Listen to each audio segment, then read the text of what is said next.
All right, we are live. Hopefully. Hello. Hi. I'm gonna just add this.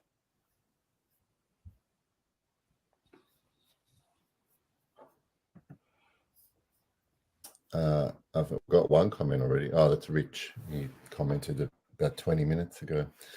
Hi, everybody. I can see we've got a few people on watching. I'm going to apologize in advance because I need to sort something out, because the last few times I've had a stream and I've had someone on, there's been a few glitchy things at the beginning of the stream, so hopefully it's going to sort itself out. So I apologize in advance, and welcome, Marie, to the live stream.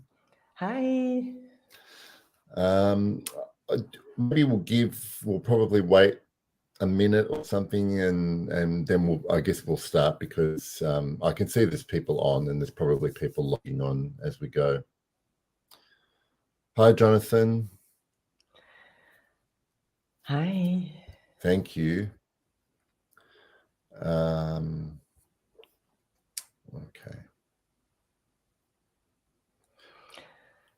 So I think I guess we've been talking about it a bit on Instagram. Hello, Brony. We're going to talk about today. It's been 6 months actually since we did that live stream. I can't believe how quickly that went. And so back then we basically talked about what we had been working on, our little collaboration, and you have done so much work in the last 6 months. Yeah. And hopefully today we can see a little bit of the fruits of those labors. Exactly. It's been a long 6 months, I can tell you that. Yeah. I mean, and I think we're lucky in that things have a few things went off track, but it mostly kind of went to plan. But we'll talk about it in a second. So we've got a number of people on now. So in case anyone didn't know, I'm speaking with Marie today, who is the founder and the perfumer behind MISKEO Parfums. And I've been lucky enough to be working with her over the last 18 months. And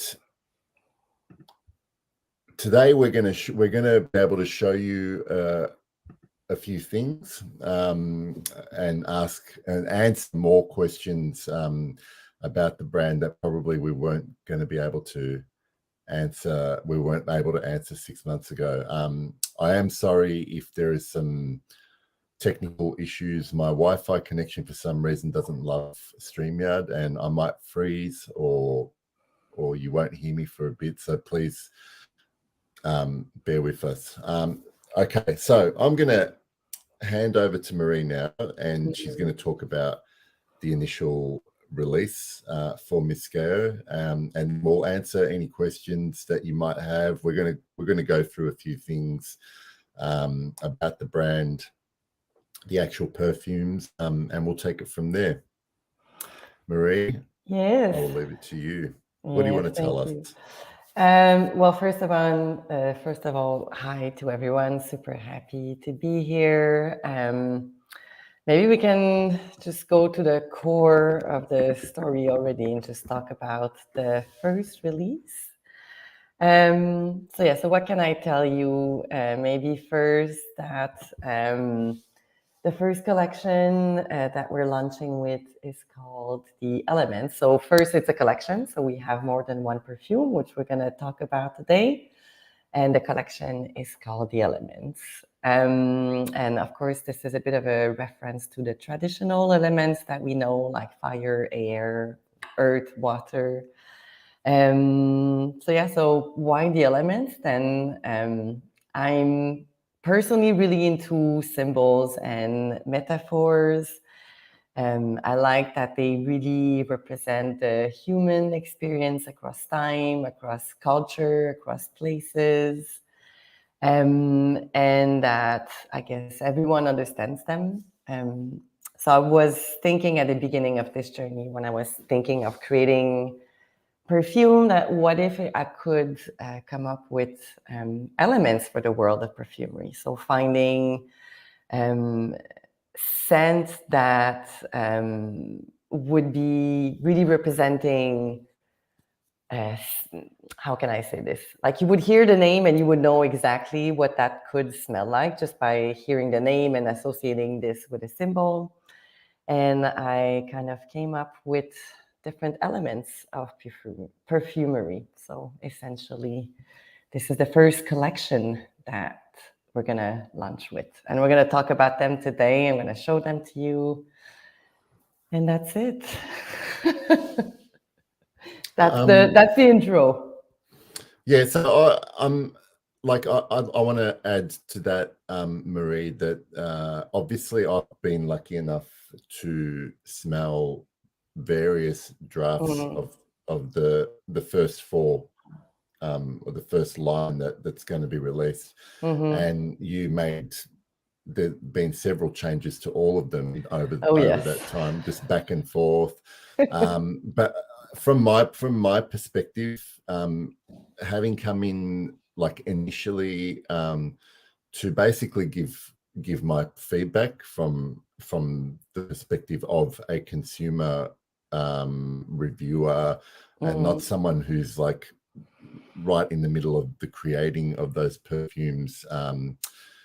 Like what I really enjoyed, but also had in my mind, was that the ones I really liked, that I tried, were always have to be wearable for start. Like so it's all very well to be unique and smell like nothing you've ever smelled before, but like a lot of times when I smell perfumes that try to do that, or I guess aim for that, a lot of stuff is stuff that I wouldn't wear. And what I liked about these ones is that they weren't necessarily mainstream, but they definitely felt like stuff that I could wear and feel like I was that hundreds of other people weren't wearing the same thing as I was. So wearable, but still had an element, an artistic aesthetic about them as well. Yeah, absolutely. Yeah, I think I'm not trying to be niche just to be niche, of course. Yeah. I think I have my own artistic sense and my own aesthetic, but I think it was quite important for us that they were not just art objects, but wearable perfumes.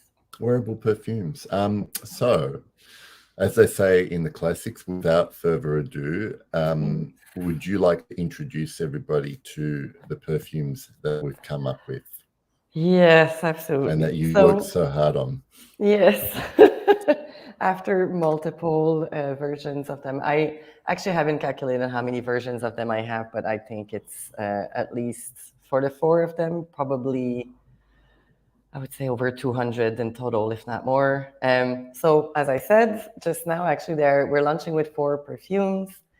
So the names are in French, so sorry, maybe you won't all get them as I'm saying them, but I'm going to show them to you so you can get them. So there's Daim, Épice, Pistil, and Broom. So these are the 4 perfumes we are launching with.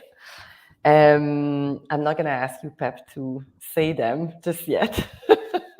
I'm going to just post them in the comments. So yes, thank you. there we go. Exactly. Okay, so the first one, so drum roll. First one, so this one is Daim. Here you go. Wait, I'm trying to center it. There you go. There you go. And you can see the color as well. It's kind of a nice golden yellow, a bit orangey. So the first one, Daim. So for the people that are French speakers, if there are any here, so this is referencing actually a kind of leather that used to be the leather that was preferred a long, long time ago to make gloves, amongst other things. because this is like a very luxurious leather, very supple, very soft as well. And of course, if I say gloves, maybe you're thinking already that this is a leather type of perfume. And the inspiration behind this actually are my grandparents, especially their sense of style and their dignity, because they were always so well dressed and so stylish, even if they were on the poorer side and they were farmers. And I love that. I look at photos of them and they're also always so well dressed, like nice hat, the slim tie, wearing pearls, and of course they have the gloves. So I wanted to make a perfume to celebrate that. And yeah, that kind of timeless sense of elegance. So yeah, so I'm just gonna show it again. There you go, centered here. So this is a leather perfume, actually maybe a bit more suede than leather. Bit floral, bit spicy. And yeah, that's it. That's the first one, and I'm gonna Beautiful. spray it and smell it as well. And there's some good early feedback on the bottles, Marie. Oh, thank you. Yeah, still love it. And I mean, we're gonna talk about it later, but all the scents are not gendered, of course, because this is And not a thing. Tell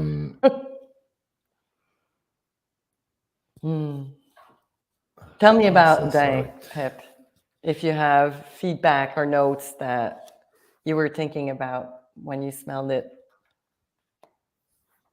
I missed about 10 seconds of what you said just then. Sorry, Marie. Oh, no, no worries. I was Yeah. saying, like, tell me about it a little bit. What's your perception of the notes or how you feel about it when you smell it?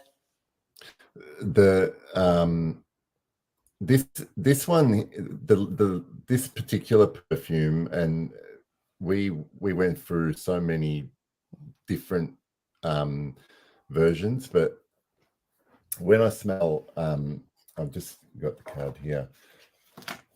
To me, obviously, it's going to have a different connection to me. This particular lever, I really like, because there's two types of levers that that are mainly in perfume, in the perfume market, and there's that very elegant luxury kind of leather, clean, smells very expensive, and then there are those levers that have a bit of a more animalic, a bit of a naughty sort of aspect to them.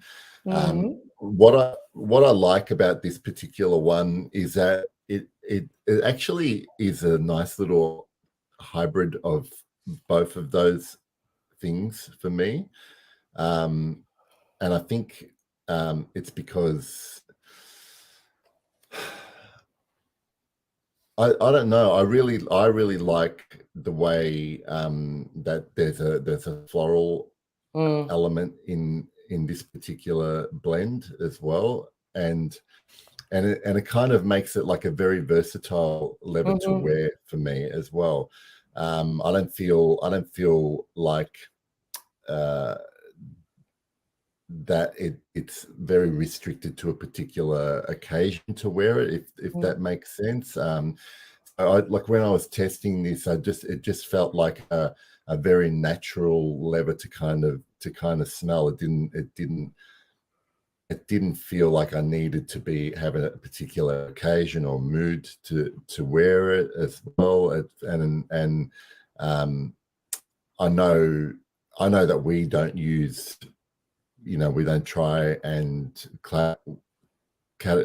classify anything as feminine and masculine. This is like really a type of leather that anyone could find really easy to wear. I find it's warm.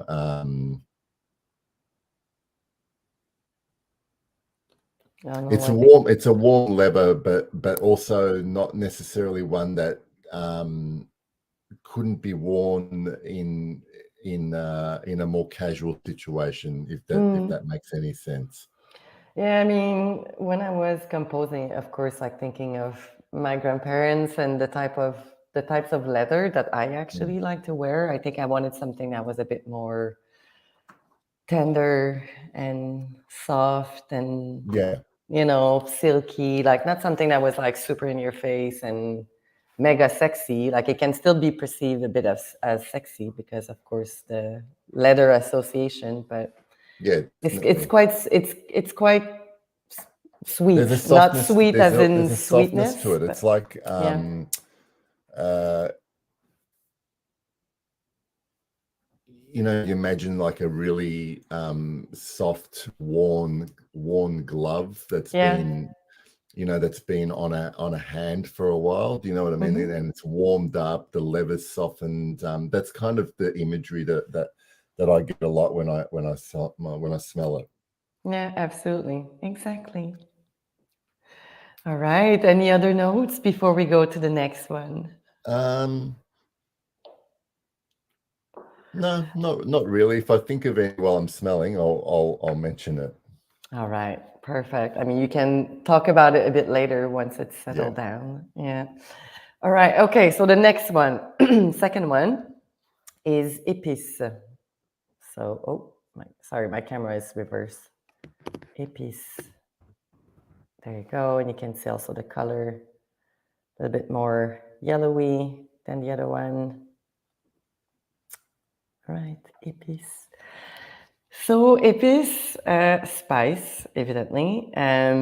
It's not referring to one particular spice or even like a lot of, other perfumes are doing like around a particular place that are famous for its spice. Rather, it's a bit more the feeling you get when you open your spice cabinet and you have like that whiff of all the spices coming together.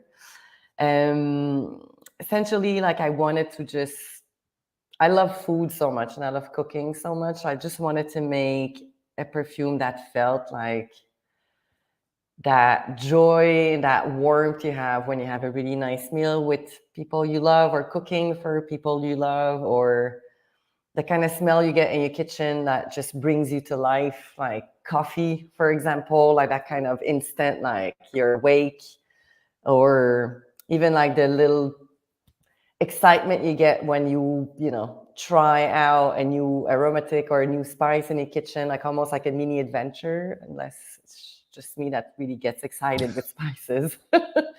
um, but yeah, so it's not just one spice in particular, it's more the idea of a spice, even in the texture, I want to say. And yeah, so it's more of a evidently spicy type of perfume, but also a bit woody, maybe even slightly a little bit gourmand. So that's it. Épice. I really love the fact that when I smell this, Oh. I I a lot of spicy perfumes, there is a very dominant spice Mm, that comes out of it, and in this one here, I couldn't tell you, I couldn't pinpoint one particular spice that really stands out. mm, That like this is very cardamom dominant, or cinnamon, or anything like that. All I know is that it does give you that texture of spice, if you mm, like. But again, I don't think it's foodie or in any way. It's to me, when I smell this, it's almost like a shade of light, like a particular shade mm. of light, and Ah, it's a nicely warm said. and it's a warm light. So it, it this one here, when I smell it, as opposed to the leather, this is a real, for me, it's a real mood scent. It's a really, I find this actually quite uh, an uplifting mood scent. Mm, Like I can't help smiling when I smell this mm, perfume. And this is one of my, and I want to just give a bit of background to anyone watching. This is one of the, it wasn't this necessarily this version, but mm, when you were working on the spice perfume, this was one of the ones that I really liked from the start. It's true. Yeah. Yeah, it's beautiful. Yeah. I wear this one a lot, actually. Yeah. Not that I have a favorite baby, but you know, I like this one. For me, I find very versatile. Like as you said, it's very warm, very round. It just feels like someone's hugging you. Like it's just, yeah. I was just about to say this actually is like the type of smell that's perfect when that gets on your clothes or something like that, where you'll pick up a shirt or a jacket where you wore this perfume, and this is the kind of smell that you want to smell on the collar and go, oh yeah, that was really good.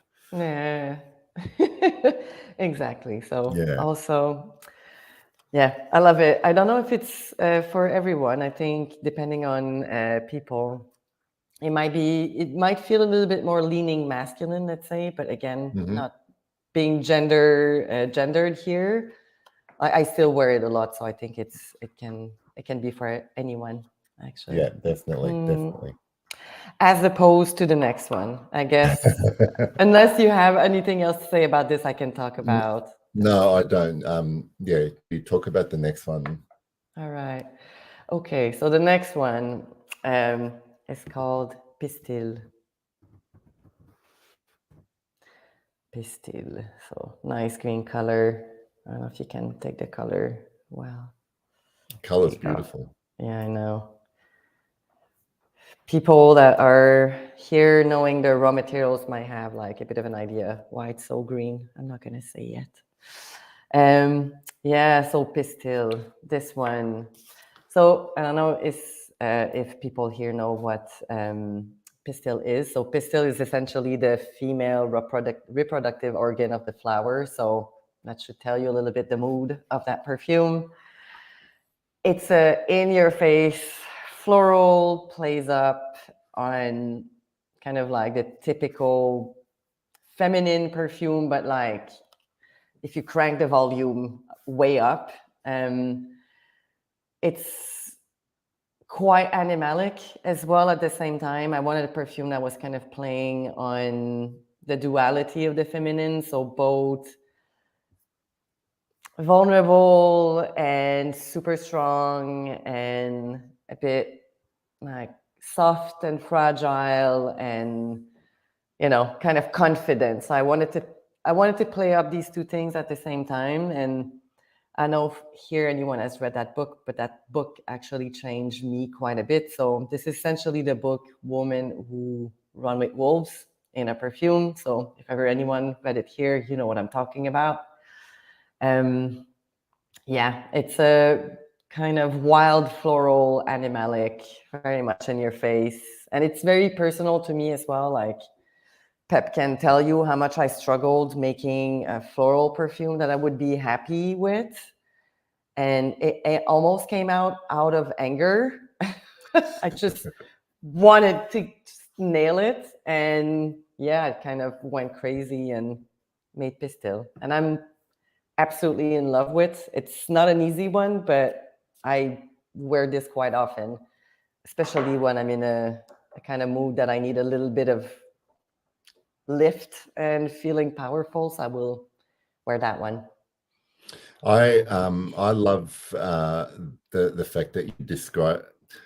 Did you say that it was a little bit wild or untamed? Because yes, yeah, totally. I love that, because for me, all right. So this is a floral perfume, and if anyone has been watching me or following me for a while, I have started to get into a lot of floral perfumes, which I wasn't early on in my fragrance wearing, because I'm a guy and it takes me a while to get used to wearing a lot of florals. But I have to say that the first time I smelled a draft of a version of Pistil, I was kind of blown away, because like I wore it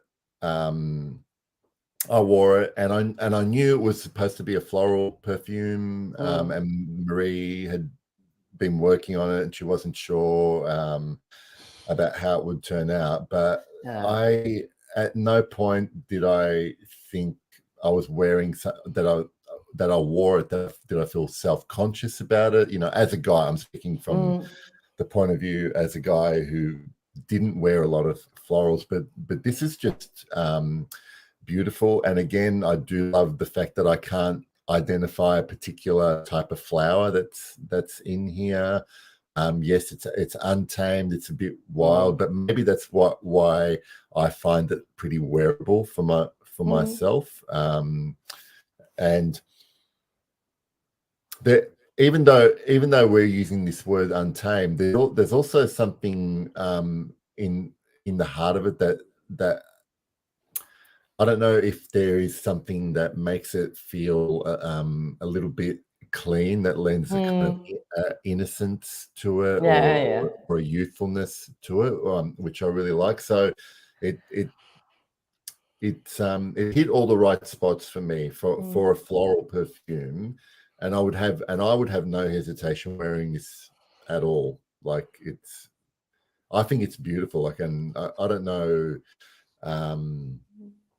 I think I liked most of the versions that I smelled of it, but this is a really good one. Yeah, I was. I mean, I wasn't surprised that you came up with it, but I was really pleasantly surprised at how good I found it. I mean, honestly, I think like what Sorry, guys, changed. I'm still Yeah, you're getting it. cutting a bit. Yeah, I'm sorry. Yeah, It's so okay. yeah, so it's lovely, and definitely, you know, like I'm not going to say that obviously everyone's gonna love it, because I think florals is one where people can be very particular about, but I think it's really well done. It's beautiful. Thank you. Definitely, you definitely met the brief for your inspiration for that one. Yeah, exactly. And I was just gonna say, actually, like for me, what kind of changed a bit, and I'm not necessarily the most academic when it comes to perfumery. So again, I'm self-taught. So a lot of things I'm learning, even now, like learning as I go.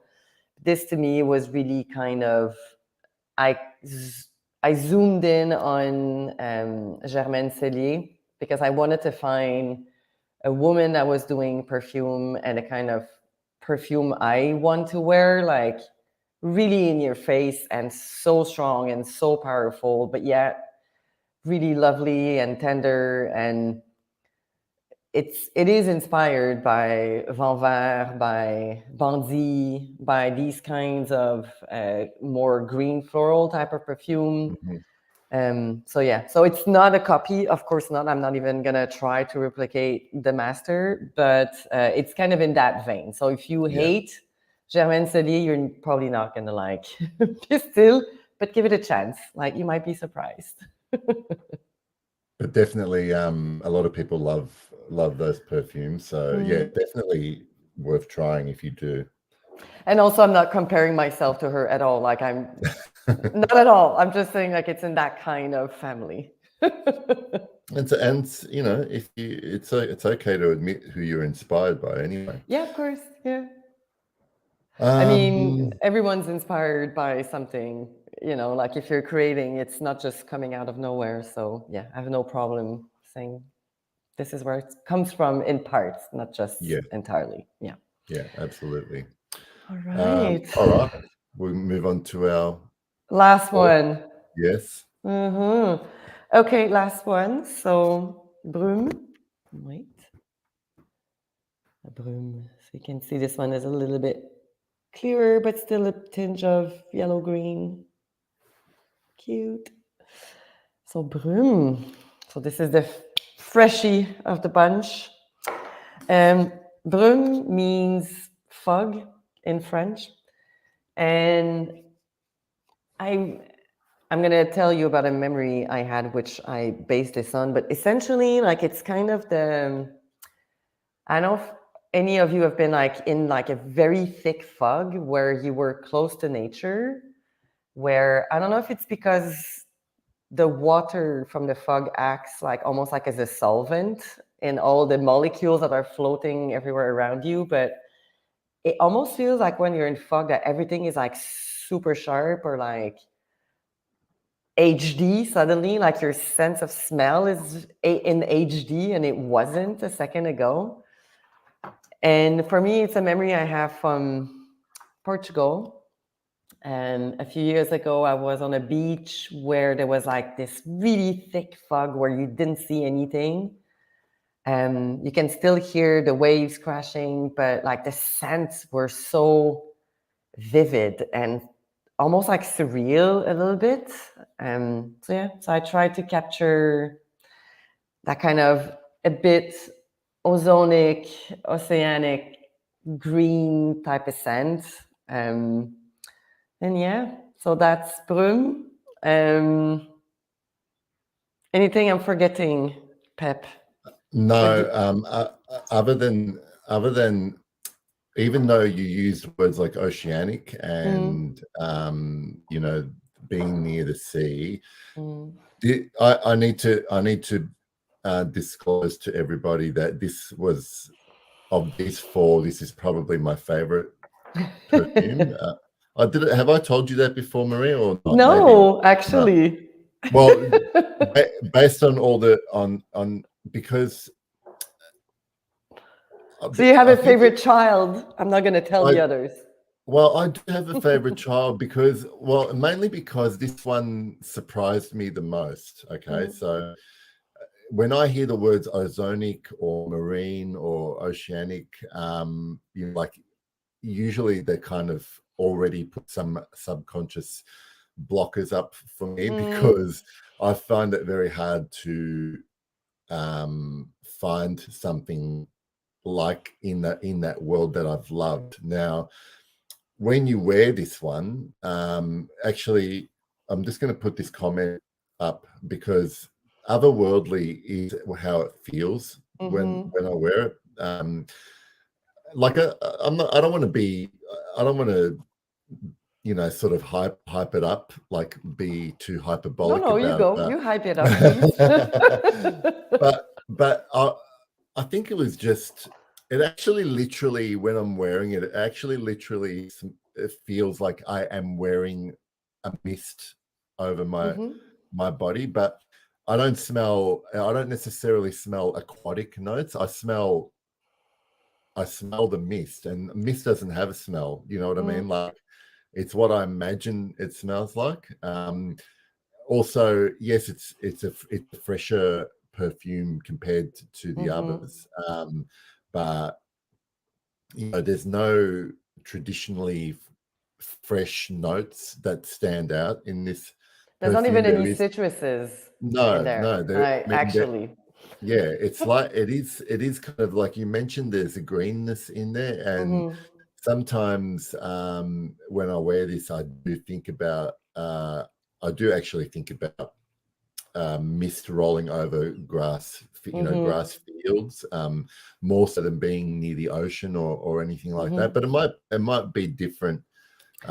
It's not an aquatic skin. scent. So you're totally right. It's not an aquatic scent, and I didn't mean to do something aquatic. I wanted to just have that feeling of fog. I don't know, like you said, mist, fog, like kind of the same. You know what I mean? Like it's not an aquatic scent, though. Weirdly enough, even though we're talking about mist. Yeah. So this one I think is gonna, like, this is my prediction for this one. I think this will take people by surprise. I wouldn't be surprised if it's one of our initially popular perfumes, but definitely it was such a joy to test and wear this one.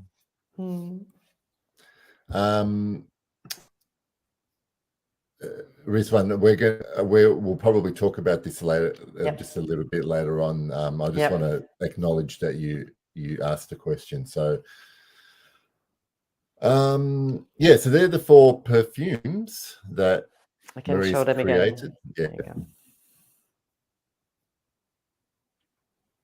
That's them. And also, if you have questions now about them, you can maybe ask them. Absolutely. It might be a good time, I guess, to talk about what's in those bottles, the actual juice, Marie. So I know people probably even in the last stream and might be thinking it or thinking of asking about the type of materials that are used in perfume. So we do. I've been lucky enough because Marie's actually sent me a few raw materials that she uses in some of her compositions, and it's been such a learning experience for me to smell some of these things, and in particular, some of the synthetic materials. So there is a combination of naturals and synthetics that we use in these perfumes. And I think basically, I mean, we've kind of talked about this before, is that it is pretty limiting to just try and stick to all, only naturals or vice versa, only synthetic. And using both of them gives you, I guess, it gives you a much bigger palette to work with when you're creating. Like for instance, how do you pronounce? Can you pronounce dame for me? Is it dame? Dame. Dame. Okay, I'll get it right. Okay. It's okay. I'm just going to call it the level one. Yes, that's fine. Also. Yeah. So that one there, you shared with me, has 14 different natural ingredients and up to 25 synthetic ingredients. There's actually quite a lot of ingredients in that particular to make that perfume, but you can kind of smell that when you're wearing it as well. That not so much that you can smell what's synthetic, what's natural. It's that you've created something that feels complex but natural at the same time, if that makes any sense. I mean, absolutely. I think it does make sense, and I realize that compared to maybe other perfumers, like I tend to be a bit of a maximalist. Especially Pistil is stupidly complex. Like I will never do a perfume like this ever again. Because I do a lot of my own base as well. So there's like a few accords that go into Pistil that just increases the number of material. I think, how many do we have in total? I think is like in the 60, almost like 60 materials for Pistil. But that's also because there's like at least 2 big accords in there that are just making that number go up. But yeah. Yeah, like there, I don't understand like the whole thing between natural and synthetic. To me, they're like, if you're a painter, you're not gonna be like, okay, I'm just gonna, I don't like pinks, I'm not gonna use pink. Like, you could, that's maybe a style, but I think it kind of restrains you a little bit into your creativity. And Yeah. So so we have a bit of everything. Of course, naturals are beautiful, but they're also not.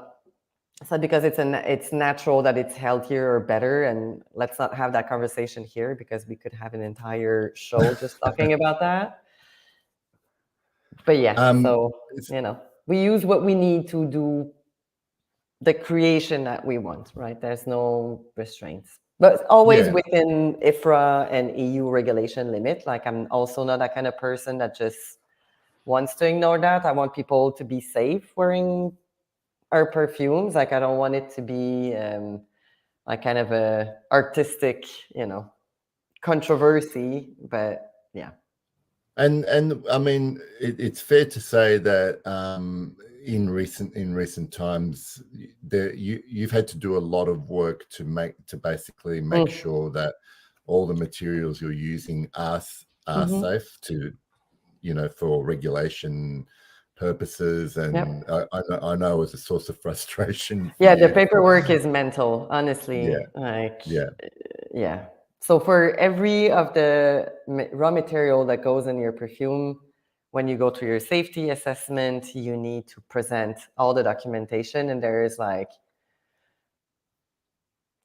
let's say 4 or 5 documents per raw material. So if you have 60, so that's 240 documents you need to track and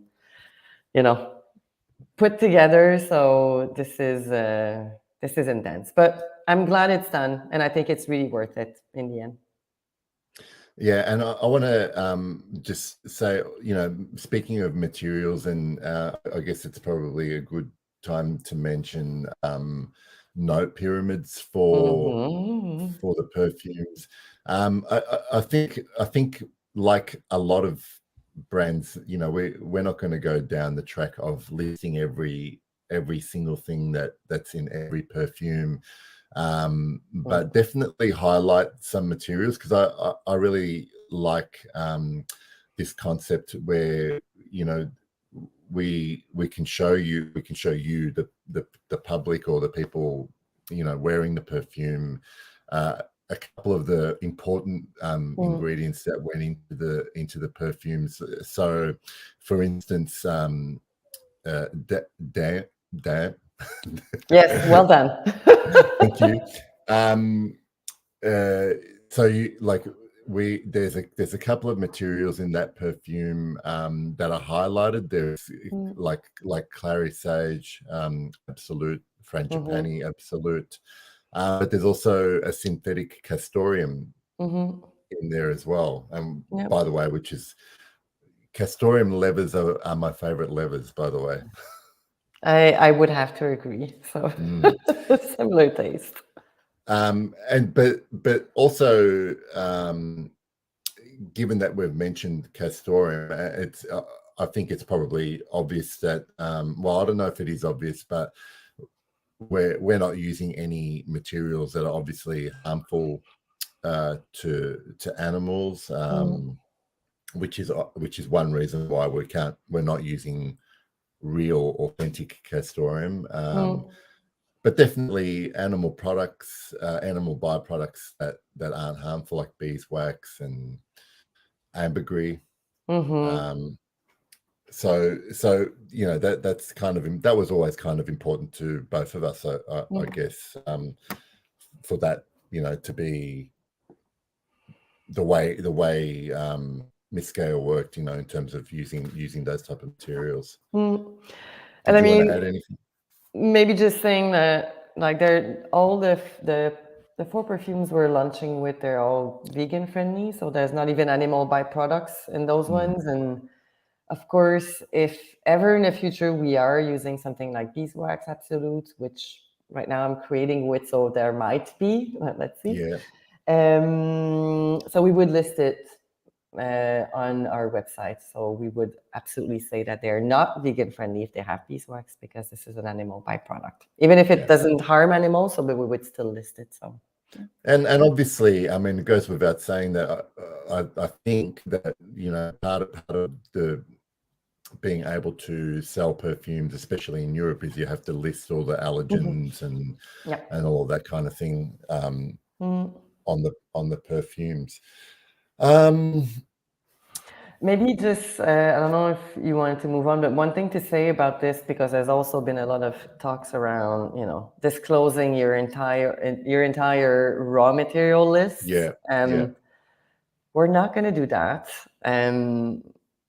Personally, like, I understand why from a consumer perspective, especially people that have allergies and sensitivities. I fully understand that and respect that, but there's no copyright on perfume, so that would mean anyone could come and grab all the materials I'm working with and just copied it. Of course, it's quite easy to do now, like gas chromatography is easy to access, so anyone that wants to copy, it's not that hard, but still, like, I'm not gonna ask for it.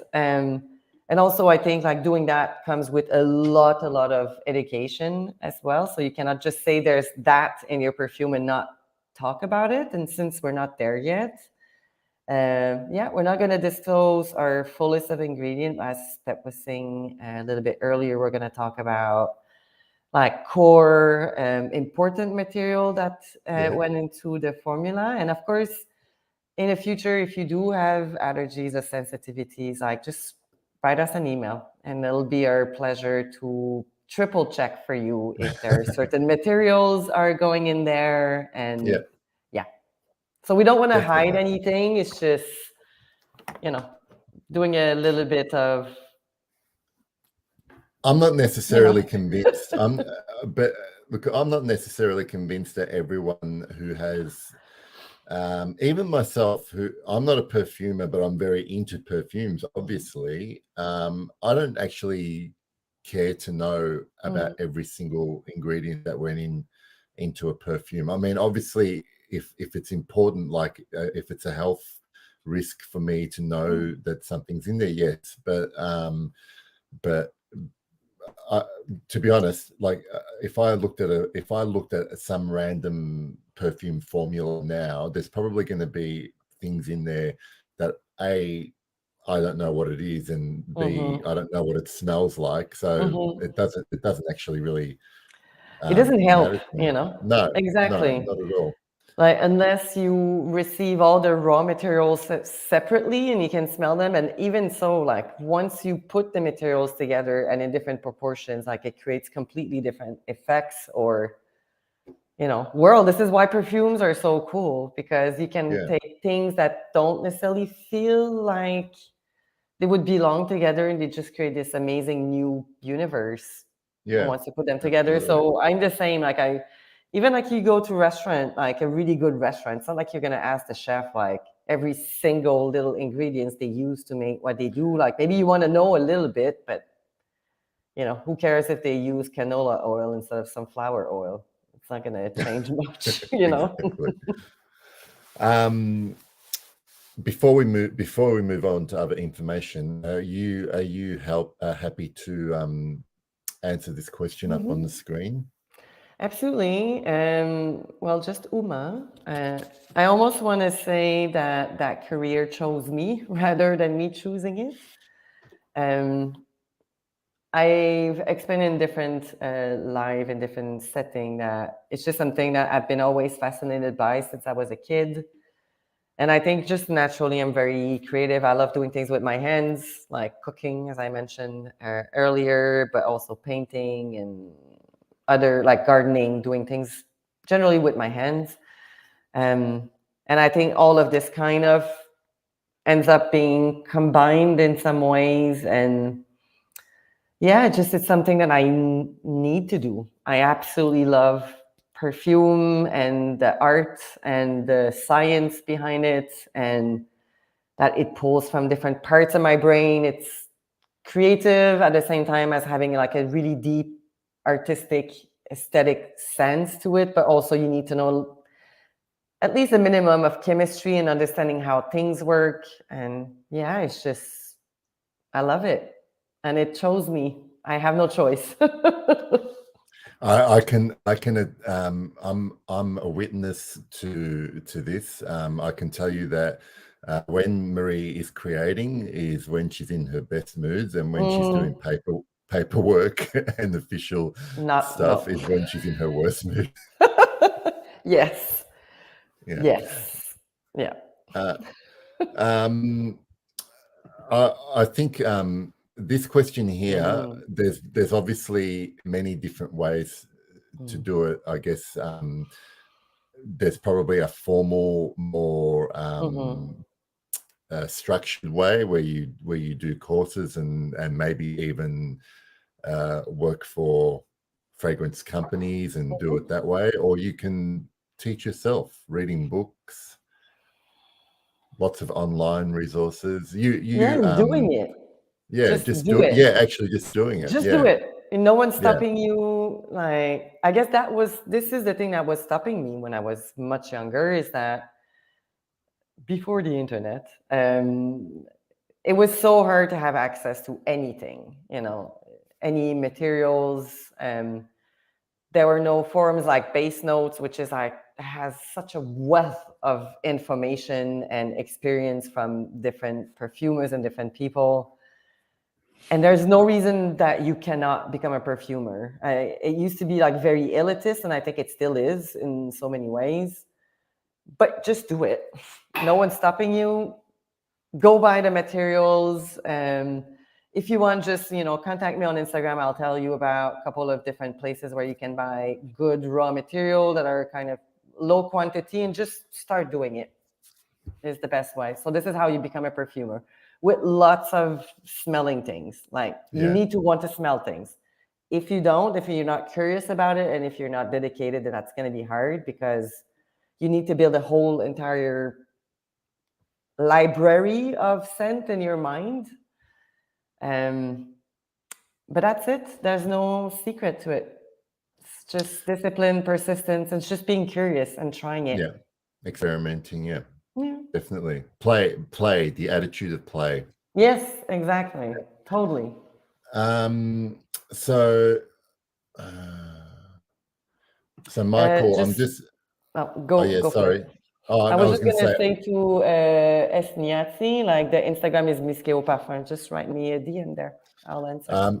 What I'll do, Esniati, is maybe at some point after the stream, if Marie can think of a couple of books that she recommends, I'll add them to the link in a link in the description, or actually just name them in the description. Yep. And I'll also put I'm just going to put your Instagram up on the screen. No underscore or anything, is there, Marie? Is that right? Is that Yes. right? Is that right? Oh, With sorry. a U, not an I, with a U. Sorry, I'll remove that. That was just a typo. That's okay.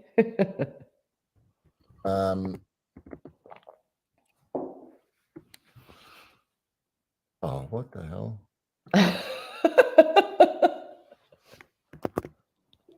Sorry, it is very early. It sounds almost the same when you say them in French, so maybe that's fine. All right, here we go. Okay, yes, that's perfect. That's the Instagram handle. Yes. So I want to just move on quickly to talk about, I guess, a couple of questions that haven't necessarily come up here, but came up in our first live stream from 6 months ago, and that's the first one is talking about concentrations of the perfumes, whether we would do eau de parfum, eau de toilette, and that kind of thing. And what I guess what we've gone with, which I'm pretty happy with anyway, is that we actually tried different versions of these perfumes in different concentrations, and essentially we just settled on the ones that we liked best, and what smelled best, what worked best on our skin. And so what that looks like is that the 4 different perfumes that we've talked about tonight all have different concentrations of oil. So Pistil is the highest concentration of material, that's 18%, I think. Then that is 16%. Broom is 12%, and Epis is 10%. And if you smelled them, those percentages would mean nothing to you, because they all just work as perfume. So I think this is more for people who care about I guess the terminology. Is it eau de toilette? Is it eau de parfum? But I kind of realize over time myself that a lot of the time this is more of a marketing it is terminology than actually means anything, because even personally, in my personal collection, I have so many eau de toilettes that like I make either stronger than some of my eau de parfums, or last longer, and vice versa. So it kind of makes no difference. What was really important to us is that I know myself that I smelled for instance, I smelled Broom in different Mhm. concentrations, and the one that was at 12%, because we did have one, I think, at a higher 8%, I think. concentration. No, it Right, was lower, actually. I think it was at lower. 8, and Ipis was actually much higher, and we both Yeah, agreed that it was not great when it was at a yeah, high correct. concentration. Mm. Correct. So the Epis, we actually had one that was a higher concentration, but we liked the the the lower concentration a lot better. So so to answer that question, there is a variation between each perfume, and it's all ultimately going to be which one, what concentration works best, what smells Mhm. best on our skin. So, Marie, I think Yes. this is a good time to talk about how far away we are from having these perfumes available for people to Yes. buy, try, sample. Yes. Um, well, basically, we're getting ready to be able to ship at the beginning of July, maybe even in June if we're lucky. In any case, we for sure a few weeks before the launch, the official launch. So let's say for now that would look at the end of June, we would have kind of a pre-order type of situation with a discount. For now, like a 15% discount on anything. So whether they're full bottles or samples, which we can talk also about in a second, like different sizes that we have. So that is about a month and a bit more, a month and a half from now, but let's say a month and a half from now, that we would be ready to do a pre-order and then ship not so long after. So end of June, maybe beginning of July. So obviously, any announcements regarding website being Mm, open and being able to do pre-orders will do through Instagram yep, initially, I guess. yep. So if anyone's on Instagram here, make sure you follow MISKEO on Hmm. there. So that's all going to happen very quickly. That's hardly any time at all. I know. Damn. Um, I need to get moving a bit. you're doing fine. You're doing fine. I think so. Everything's under control. I have a lot of Yeah. help from you and from a lot of other people. So all I'm good. just I've been mainly cheerleading because I can't really do anything from over here. It's But gonna come your way. Don't worry. yeah, yeah. Um, just now that everyone's seen the bottles, Marie, can you hold one up again just for Yes. anyone who might have missed them earlier? There you go. I'm gonna go with Um, Pistil. yeah. So these bottles here, for everyone's interest, are 30 ml bottles, Hmm. correct? And Yep. 30 ml is the size that they are initially going to be available in. We haven't kind of really thought about future releases or whether that will change, but I think we chose 30 Mm, because it was one of the most popular versions that people chose, and these are 2 ml I sample. don't know if you're seeing them. Yeah, Just trying to get out of the way. yeah, Yeah. yeah. Yep. There's 2 ml samples that will come. There'll also be this sample sets of all 4 Yep. perfumes Yeah. available as well. Yeah, we're not gonna Uh, sell them individually, unfortunately, because it's quite costly. But the good news is, so for every full bottle you're gonna order, of course, you have a free sample coming with it that you can choose. So whatever you fancy, you can choose something new, or maybe you want to choose the same thing as your full bottle because you want to have like a little travel size type of thing. yeah. So yeah. And just on that, then I guess this is a good time. Can we talk about pricing for Hmm. the perfumes? Yeah. Um, we'll let everyone know what they're going to be available to buy for, and then everyone can start getting excited. So hopefully. So the full bottle, so the 30 mils will be at 95 euros retail price. And the sample kit of 4 will be at 35, and that also comes with a discount, actually. Unfortunately, not yet. Like, we're not going to redeem the cost of your discovery set on a full bottle just yet, but we're still giving you a good discount, so between 15 and 20% in that area. So when you buy the discovery kit, and you can spend a discount on anything you want. So it could be another discovery kit for someone you love, or a voucher, or a full bottle. So that would be up to you. And yeah, that's it. Did you say it was 35 for the 4 samples, Marie? Yeah. Okay. Yes, exactly. Yeah. All right. Beautiful. And I guess it might be a good time to also talk about initially where they're gonna be sold, because shipping is very kind of a pain at the moment, isn't it? It is. So we're launching, of course, on our website. So that's MISKEOParfums.com. So very simple, same as the Instagram handle, but with a .com at the end. So we're gonna sell through there. So our own platform, of course, would be happy to have suppliers and retailers in the future. So if anyone's watching and you're curious, please reach out. But for now, unfortunately, we're gonna only ship to the EU countries.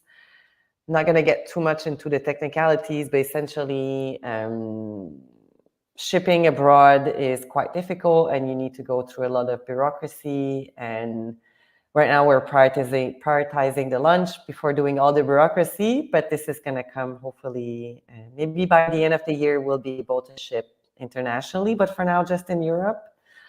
And maybe also having retailers in the future could help with that as well. So yeah. So I mean, eventually we'll be able to get them out to everybody, but just from launch time, initially it's going to have to stay within the EU countries. It is such a bureaucracy. This shipping, it's like crazy. I mean, here, like, if I wouldn't even be, if I declared that I was sending this in the mail, I wouldn't be allowed to. It's crazy, just because it's got alcohol. Exactly. I mean, entire planes can have like bunch of perfume to sell and bottles of alcohol, and that's fine. But me, I cannot ship a perfume to someone else in the world. I've always found it strange, because I could put a lot of perfume in my suitcase if I'm getting on a plane, but if I'm sending it without me, it's crazy. Then you need this whole paperwork that goes with it. It's a bit insane. Because you have to do some kind of training as well to know how to ship these goods properly and all of that kind of thing. I mean, I know how to ship them. It's just I need to be officially recognized as knowing how to ship it. So that there's a training that will be hopefully coming before the end of the year. And also I need to kind of sort out how to have realistic pricing for shipping internationally, because also this gets quite expensive quite fast. And I really hope I don't need to put this on consumers. So I have a bit of things to sort out before being able to ship internationally. But I would love to by the end of the year. That's the goal. And we will look into seeing, what can be, if there's interest from retailers, distributors, anywhere. Like we'll explore all of those options. Yeah, absolutely. Yeah.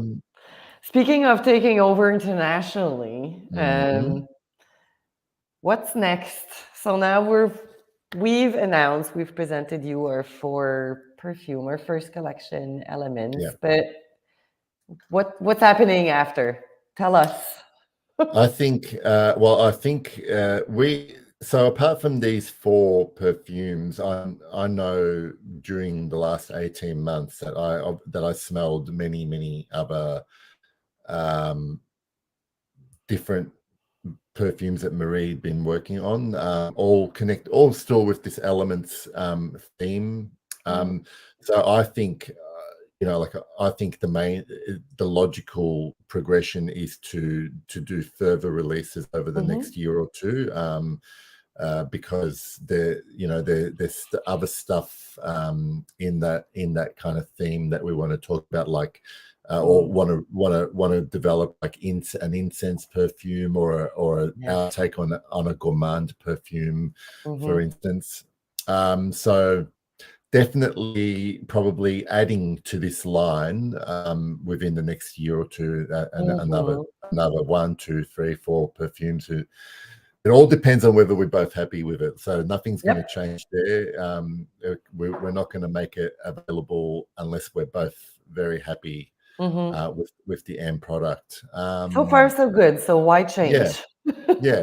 And look, I think 4 is a nice number of perfumes to launch with. I think it allows people to try all of them for starters, and then make a decision, and adding something progressively, taking our time with it, making sure that we're happy.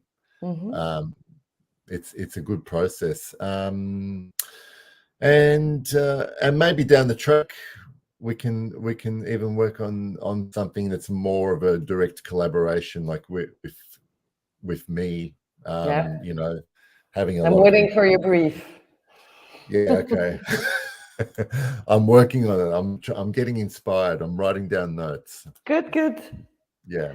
But yeah, exactly. So I think, I would love to kind of finish and wrap up the elements first. And I have ideas for a bunch of other things. Actually, they're not even related. But yeah, I think it would be lovely to also, just go in your brain, Pep, and have, develop your collection. I would love that. That's a scary thought. Oh. No, I do have some ideas. I just need to sort of condense them a little bit. But we'll talk about it. We have time. So before we did this thing, you were doing bespoke, like you had been doing bespoke perfumes under the MISKEO banner, obviously. Are you still going to be doing that once this line is launched? Yeah, absolutely. I love it so much, and I spoke about it a bit the last time we did a live. Like I adore that part of my creative process, so I absolutely want to continue. I'm even trying to figure out a bit how to do it remotely. I think this is the great thing about the past 2 years, is that I've discovered a lot of things that you can do remotely that I didn't think was possible before. So yes, so I'll continue doing bespoke perfume, and hopefully can extend this to people that are not in Berlin, because for now I only almost exclusively do the whole process with people that are here or can be here physically.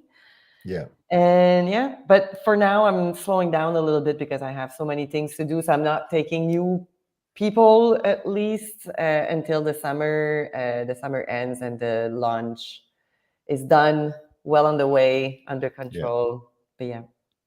Wonderful. Cool. And that's going to be on the website as well. So if people go on the website, they can see what they need to do. Troy, sorry for getting, for you missing what we just talked about. So the answer to your question is eventually yes, but unfortunately at the time that we launch, shipping will only be to EU countries initially, and then hopefully we'll get everything rolling for international shipping.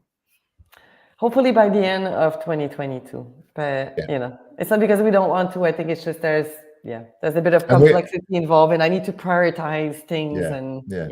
And we obviously want to ship everywhere anyway. It's not like we don't want to. Like we want these to go all over the world. So even me in Australia, like I'm going to have to bring some stuff back home with me after I visit. But yeah. Okay, so have we talked about everything that we wanted to talk about, Marie? Yeah, I think so. There is nothing really left, so I'd be happy to take more questions if you have anything. If anyone's got any questions, in the meantime, I'll just scroll back and say hello to a few people. Hi, Thomas. Yes, you've probably been drinking as well. Jonathan, yeah, I actually think you will, knowing your taste, I think you will like Epis, definitely. It's lovely. Oh, hi, Cherie. It is only well, Cherie's in Australia, obviously, and It's early. it's 5:10 at the moment. Early bird.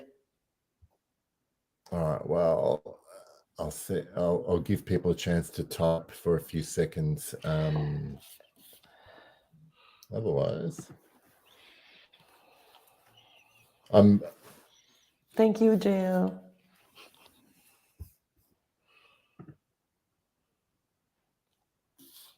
Thank you. Bravo. Yes, bravo, Marie. Well, I'll say bravo when they're finally live somewhere. For now, I'm still in the midst of trying to finish everything. But just But it's getting there.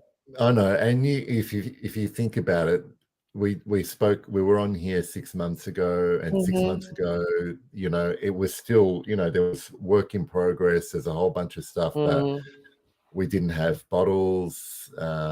We Packaging. didn't finalize our perfumes back then, the ones that we were going to do. Yeah.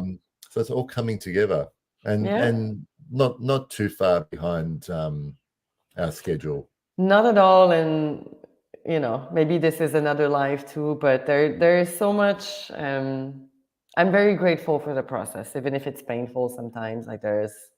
I'm learning a lot about myself as well as, of course, the trade. But yeah, grateful for the process.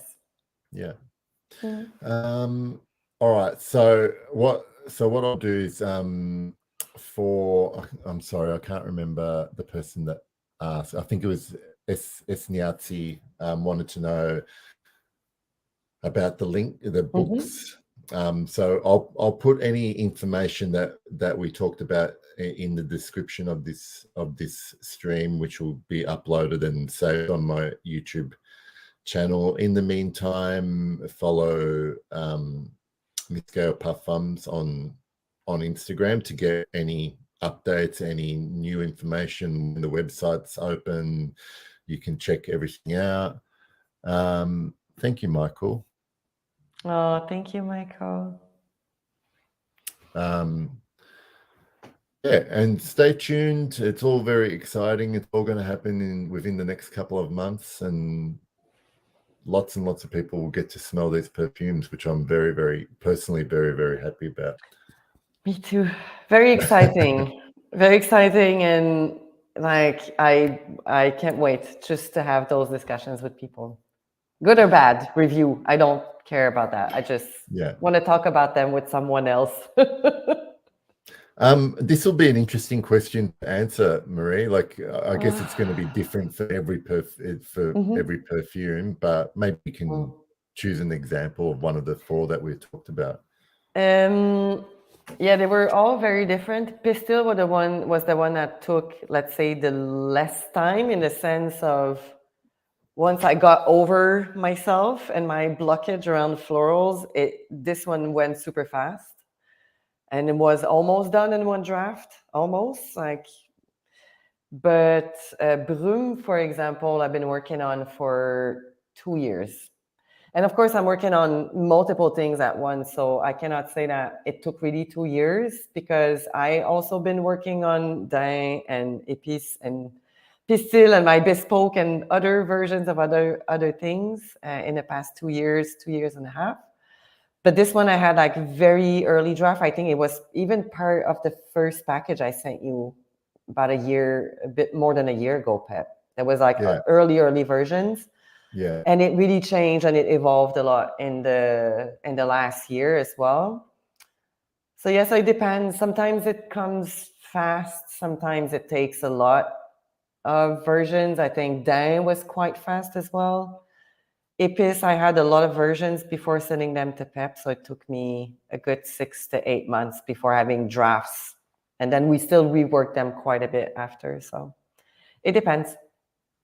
Yeah. They're all different. Yeah. Yeah. I guess. I mean, I guess it's the same rule for anything that you're creating. Like you can be inspired and something like Pistil you mentioned. Once you got over your mental block, something came together, and it was pretty much almost fully formed. And other stuff is stuff that you tinker away at. So the answer to the question is it can take as much any amount of time, really.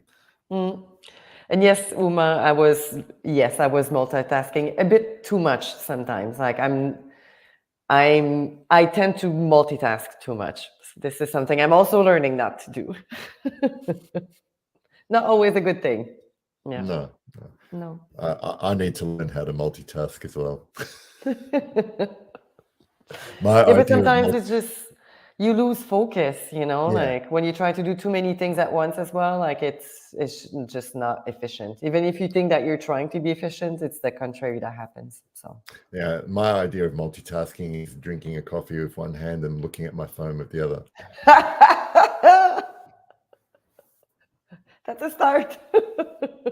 I'm starting here, and I'll end up there at some point. That's good. Okay, so just checking. All right, I will start to do a slow wind up and start to say thank you to everybody.